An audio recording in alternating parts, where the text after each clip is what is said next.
Hello friends, this is Kirti Tiwari and today I am going to discuss a very famous poem by William Wordsworth, The Solitary Reaper.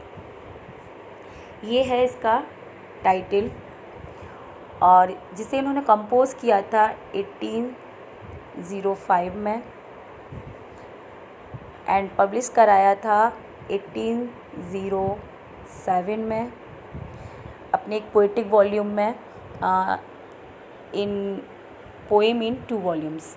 ये उनका बहुत ही important volume है। Mostly जो poems हैं Wordsworth की वो इसी volume में पब्लिश हुई हैं। जैसे छोटी छोटी और भी उनकी पोएम्स हैं, जैसे कि लंदन 1802 जो मिल्टन को डेडिकेट है, और भी उनकी पोएम्स हैं। वो इसमें काफ़ी पोएम्स उन्होंने इसमें पब्लिश कराई थी इनके पोएटिक वॉल्यूम्स में, तो ये भी उनमें से एक है। और अब बात करते हैं इसका जो टाइटल है द सॉलिटरी रीपर। इसको भी अभी मैं क्लियर करूँगी और इसका टेस्ट भी हम लोग क्लियर करेंगे, दोनों चीज़ें। बस आप लोग इसे ध्यान से सुनिएगा। अब इसका जो टाइटल है इन्होंने सॉलिटरी रीपर क्यों रखा, क्योंकि सॉलिटरी मीन्स होता है एकांत, एंड रीपर यानी कि कोई फसल काटने वाली। क्योंकि इसका जो सब्जेक्ट मैटर है एक लड़की है जो कि who is reaping harvest in the field, यानी कि जो फसल काट रही है अपने फील्ड में, स्कॉटलैंड में। स्कॉटिश गर्ल है वो, और कुछ गा रही है, एक मेलंकलिक सॉन्ग गा रही है बेसिकली वो। तो ये बात उस समय की है जब वो 1803 में स्कॉटलैंड एक टूर पर गए थे, और वहीं उन्होंने इंस्पायर होकर वहाँ एक उसके स्कॉटलैंड विलेज में वो स्टे किया था उन्होंने, तभी ये पोएम को उन्होंने कंपोज़ किया था। तो वो लड़की जो है मेलंकलिक सॉन्ग गा रही है, बट जो स्पीकर हैं इस पोएम के वो अनेबल हैं, वो इस सॉन्ग को नहीं समझ पाते, क्योंकि वो she is singing in a Scottish dialect. वहाँ की जो डायलेक्ट है वो उसमें गा रही है, एंड बट उसका जो नोट्स हैं वो इतने अच्छे हैं कि बहुत मेलोडियस हैं, और वो उससे बहुत ज़्यादा इम्प्रेस होते हैं।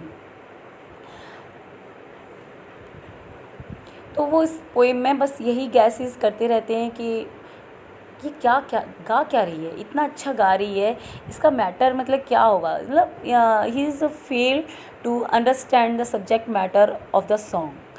तो यही है इस पोएम के अंदर।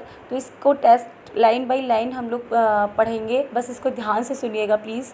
तो चलिए शुरू करते हैं विदाउट वेस्टिंग एनी टाइम।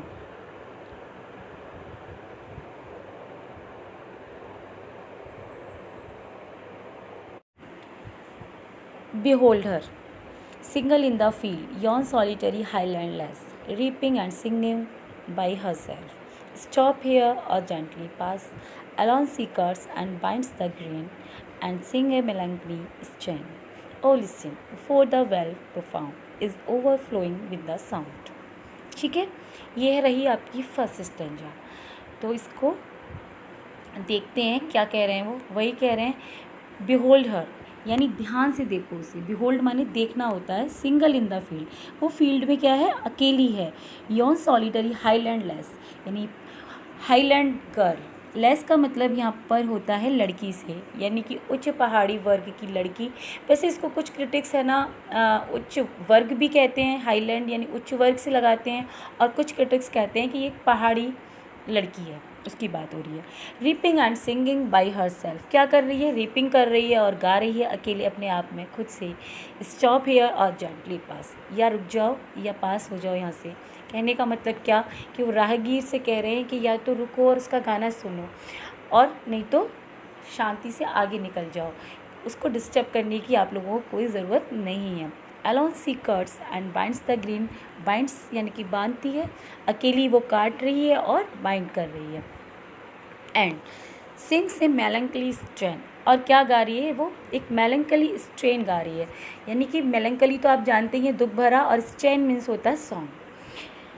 ओ लिसन, सुनो, फॉर द वेल प्रोफाउंड, यानी कि उसकी आवाज़ है वो इतनी डीप है कि जो वेल है यहाँ, वेल मतलब घाटी, वो भी उससे ओवरफ्लोइंग हो रही है विद द साउंड। उसकी जो साउंड है उससे वो जो वेल है ना वो क्या हो गई है, ऐसी प्रतीत हो रही है कि भर गई है। बहुत मेलोडियस उसकी साउंड वो फील कर रहे हैं। तो ये रही हमारी फर्स्ट स्टेंजा। आई होप आपको समझ में आई होगी। चलिए नेक्स्ट स्टेंजा को देख लेते हैं। No nightingale did ever chant more welcome notes to weary bands of travellers in some shady haunts among Arabian sands. A voice so thrilling never was heard in springtime from the cuckoo bird, breaking the silence of the seas among the farthest Hebrides. तो ये है इसकी second stanza.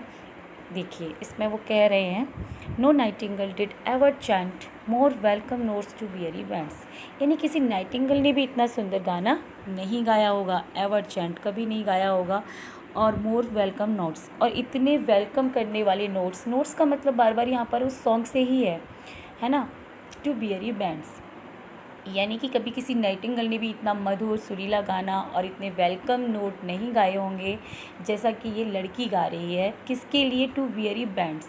Weary तो आप जानते हैं थका हुआ, और बैंड्स यानी कि थके हुए लोगों का ग्रुप, यानी यात्री का ग्रुप। बैंड्स होता है यहाँ पर कलेक्टिव नाउन बोलते हैं उसको, ठीक है। तो of travellers in some shady haunt among Arabian sands, यानी कि वेलकम नोट जो वो गा रही है, यहाँ जो थके हुए ट्रैवलर्स हैं ना, वो ट्रैवलर्स जो अरेबियन सागर से अरेबियन सैंड से आते हैं स्कॉटलैंड में। स्कॉटलैंड में जो टूरिस्ट जो आते हैं ना विज़िट करने, हरा भरा स्कॉटलैंड देखने के लिए, और वहाँ कहाँ अरेबियन सैंड और कहाँ स्कॉटलैंड, तो उसकी बात हो रही है।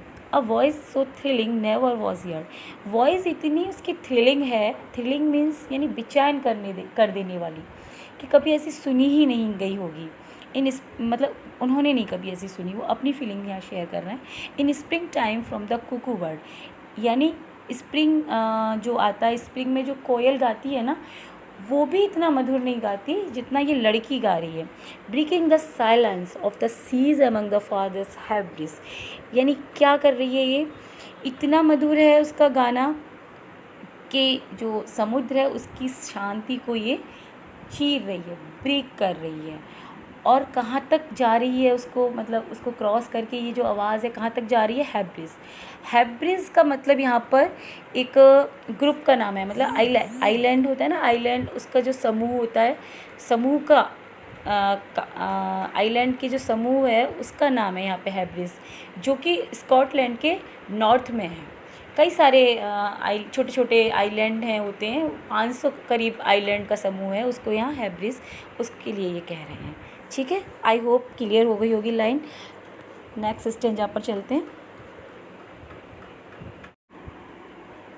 Will no one tell me what she sings, perhaps the plaintive numbers flow for old unhappy far off things and battles long ago, or is it some more humbly familiar matter of today, some natural sorrow, loss or pain that has been and may be again।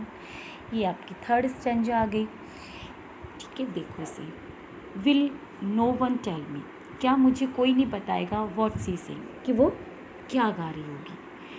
मतलब अब वो उनको अच्छा तो सब कुछ लगा है, लेकिन मैंने बताया ना कि वो स्कॉटिश डायलेक्ट में है ना, गैलिक, बेसिकली गैलिक वहाँ की जो भाषा होती है ना उसको गैलिक बोलते हैं, उसमें वो गा रही है।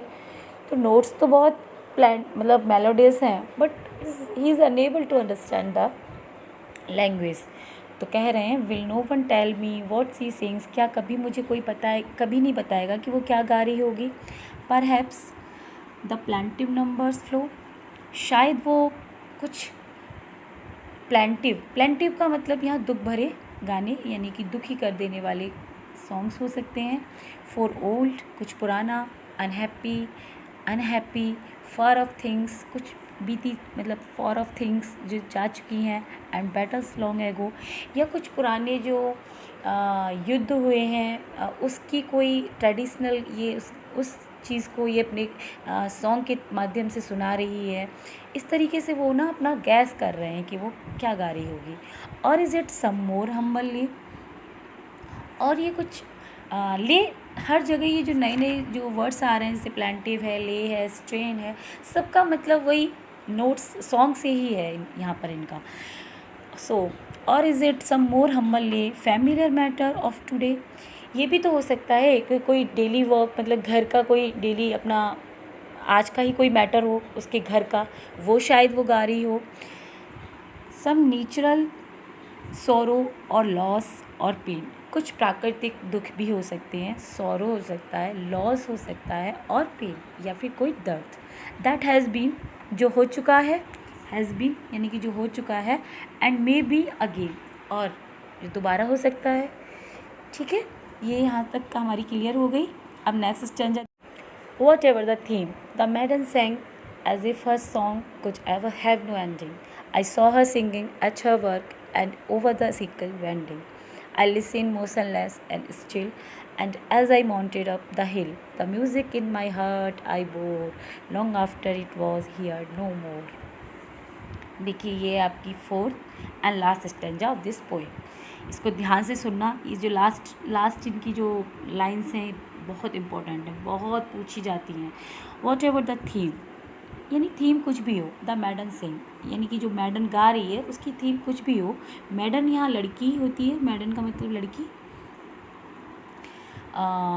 As if her song could have no ending, मगर उसके गाने का कोई अंत नहीं हो सकता। I saw her singing at her work, मैंने उसके काम पर गाते हुए देखा। And over the sickle bending, मैंने उसे उसके सिकल पर, सिकल बने यहाँ हैसिया जिससे हम फसल काटते हैं, उस पर उसको मैंने झुकते हुए देखा। आई लिसन, मैंने सुना। मोशनलेस एंड स्टिल, यानी कि मैंने उसको सुना विदाउट एनी मोशन, बिना कुछ किए डिस्टर्ब हुए। And as I mounted up the hill, और फिर मैं वहाँ से चला गया, हिल के ऊपर मैं चढ़ गया। The music in my heart I bore, और जो गाना था वो बहुत फेमस कोट है इस पोइम की। The music in my heart I bore, और जो गाना था वो मैंने हमेशा के लिए अपने दिल में रख लिया एंड क्लोज़ कर लिया। Long after it was here no more, और इसके बाद वो फिर कभी नहीं सुना गया। ये जो फेमस जो कोट है ना, इसको बस याद रखने की ज़रूरत है। यही लास्ट लाइन्स इसकी, ये हमेशा पूछी जाती हैं। तो ये था हमारा लास्ट स्टैंजा, और ये हमारी हो गई पोएम। आई होप आप लोगों को क्लियर हो गई होगी, और अगर ये आपको क्लियर हो गई है तो please like the channel and like my poem. Thanks.